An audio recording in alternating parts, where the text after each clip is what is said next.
يلا ديروا الاضراب تتبعوا.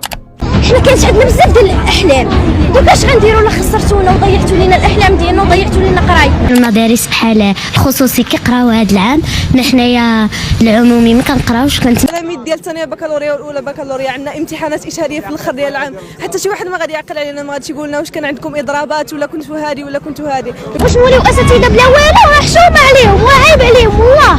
حنا هذا راه حقنا، راه ما كنطالبوش الوزاره بشي حاجه، حنا بغينا نقراو. دخلوا لي الدراري يقراو وانا نكملوا الحوار ديالنا. دخلوا لي الدراري يقراو. إضراب وطني جديد هذا الأسبوع، فقد أكدت التنسيقية الوطنية للأساتذة التعليم عن إضراب أيام الأربعاء والخميس والجمعة.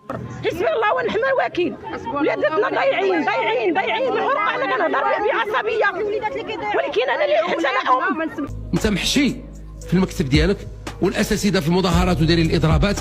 من المفروض أننا يكون واحد الحل اللي هو جذري وسريع من أجل التدخل. غير التلاميذ ديال هذوك الناس اللي في الباديه وديال هذوك الناس اللي ما عندهمش الفلوس باش يقراو ولادهم في التعليم الخصوصي. تعليم ولاد الشعب ضايعين، ولاد الشعب ضايعين بزاف. حنا على قد الحال ما عندناش، كون عندناش حنا غنقراو ولادنا في مدارس خصوصيه.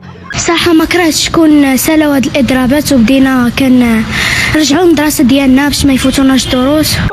كون كانوا هما ولادهم تحطوا في هذه الوضعيه، واش غيرضاو بهذا الشيء؟ واش غيخلي يسمح لولده شهرين دابا ما قاريش؟ لا، حقنا في التعليم هو ماشي مطلب، ماشي شي حاجه اللي كنطلبوها، هو حقنا في التعليم اللي ما بقيناش كنتلقاوه.